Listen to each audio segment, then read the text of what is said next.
Hi friends, welcome to Aga's Kitchen. இன்னைக்கு Aga's Kitchenல ஒரு sweet recipe செய்ய போறோம். வாங்க இது எப்படி செய்வதுன்னு பார்க்கலாம். இது வரைக்கும் இந்த சேனலை நீங்க Subscribe பண்ணா Subscribe பண்ணிக்கோங்க. பக்கத்துல உள்ள பெல் ஐகானையும் பிரஸ் பண்ணுங்க.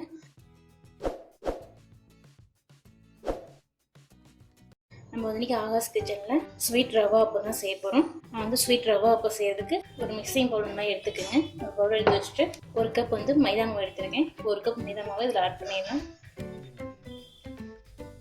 இது கூட வந்து அரை கப் வந்து நான் சுகர் வந்து பவுடர் பண்ணியிருக்கேன். நீங்கள் வந்து உங்களுடைய டேஸ்ட் மாதிரி போட்டவோ குறைக்கவோ செஞ்சுக்கோங்க. நம்ம சுகர் வந்து பவுடர் பண்ணி போடும்போது நல்லா கரைஞ்சிரும் மாவில். அரை கப் வந்து சுகர் பவுடர் ஆட் பண்ணிடலாம். இது கூட வந்து அரை கப்பு ரவை ஆட் பண்ணிக்கலாம். நான் நார்மல் ரவை தான் எடுத்திருக்கேன். அரை கப் ரவை சும்மா லைட்டாக டேஸ்ட்டுக்காக ஒரு பிஞ்ச் அளவு சால்ட்டு சும்மா கொஞ்சமாக ஆட் பண்ணுங்கள். அரை டேபிள் ஸ்பூன் வந்து ஏலக்காய் பவுடர். எல்லாத்தையும் இப்போ கட்டிலாமல் எல்லாத்தையும் நல்லா மிக்ஸ் பண்ணி விட்டுருங்க. ஸ்பூன் வச்சு கட்டி இல்லாமல் எல்லாத்தையும் நல்லா மிக்ஸ் பண்ணி விட்டுலாம். நான் இதை விட வந்து ஒரு டம்ளர் பால் எடுத்திருக்கேன். காய்ச்சி ஆற வச்ச பால் ஆட் பண்ணிடலாம். காய்ச்சின பால் தான் ஃப்ரெண்ட்ஸ். எல்லாத்தையும் நம்ம நல்லா மிக்ஸ் பண்ணிடலாம் கட்டி இல்லாமல்.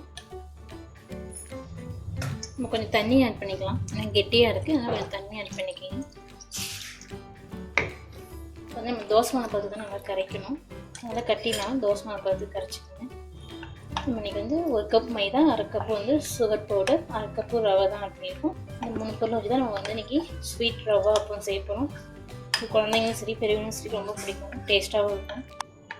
அதாவது நல்லா கரைச்சாச்சு. இந்த மாதிரி கரைச்சிக்குங்க. நல்லா கரைச்சி வச்சாச்சு. வந்து அரை மணி நேரம் ஊற வச்சிடலாம். ஃபஸ்ட்டு ஒரு பிளேட் போட்டு இது மேலே மூடி வச்சு ஒரு அரை மணி நேரம் இருக்கட்டும் ஃப்ரெண்ட்ஸ். அதுக்கப்புறம் நம்ம வந்து ரவா ஸ்வீட் அப்பம் செஞ்சிடலாம்.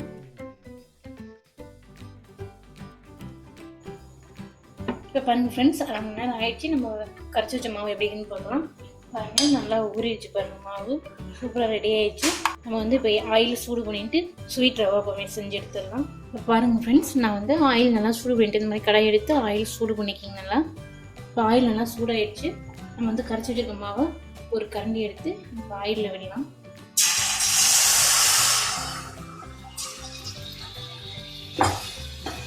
இது நல்லா வேகட்டும். இது போகும்.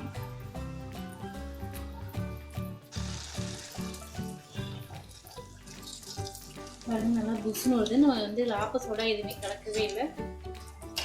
ஆப்ப சோடா கலக்காமே நல்லா புஷ்னு வருது பாருங்க ஃப்ரெண்ட்ஸ்.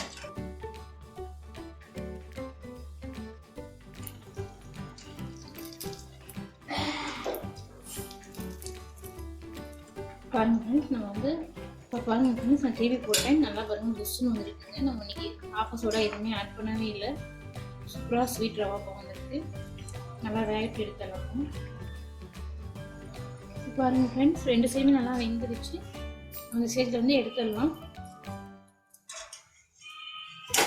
பாருங்க, சூப்பராக ஸ்வீட் ரவா அப்பம் அழகாக வந்திருக்கு பாருங்க. நம்ம மறுபடியும் இன்னொரு அப்பம் ஊற்றி காமிக்கிறோம் உங்களுக்கு. இன்னொரு அப்பம் ஊற்றலாம்.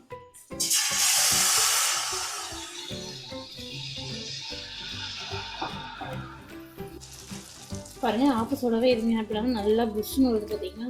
நீங்கள் உங்களுக்கு ஆட் பண்ணிங்கன்னா எதுவுமே ஆட் பண்ணாமே உங்களுக்கு சூப்பராக வந்துருக்கு ஸ்வீட் ரவா அப்பம். நல்லா மிக்ஸ் பண்ணிவிட்டு நல்லா மாவு ஊற வச்சாவே போதும். நல்லா புஷ்னு வந்துடும். பாருங்கள், சூப்பராக அழகாக வருது. இந்த மாதிரி குழந்தைங்களுக்கு ஈவினிங் ஸ்நாக்ஸ் செஞ்சு கொடுங்க, நல்லா விரும்பி சாப்பிடுவாங்க. இப்போ பாருங்கள், இந்த அப்பம் நல்லா சூப்பராக ரெடி ஆகிடுச்சு பாருங்கள். நல்லா புஷ்னு பூஜி மாதிரியே 2 சைடும் நல்லா வந்துருக்கு. இந்த மாதிரி ஈவினிங் ஸ்நாக்ஸ்க்கு வந்து குழந்தைங்களுக்கு செஞ்சு கொடுங்க, நல்லா விரும்பி சாப்பிடுவாங்க. நீங்கள் இந்த ரெசிபி உங்களுக்கு ட்ரை பண்ணுங்கள். ட்ரை பண்ணிட்டு கமெண்ட் பண்ணுங்கள். இது வரைக்கும் இந்த சேனல் நீங்கள் சப்ஸ்கிரைப் பண்ணால் சப்ஸ்கிரைப் பண்ணி வச்சுக்கோங்க. பக்கத்தில் உள்ள பெல் ஐக்கானையும் ப்ரெஸ் பண்ணுங்கள். மீண்டும் அடுத்த புது ரெசிபியை சந்திக்கலாம். Thank you friends.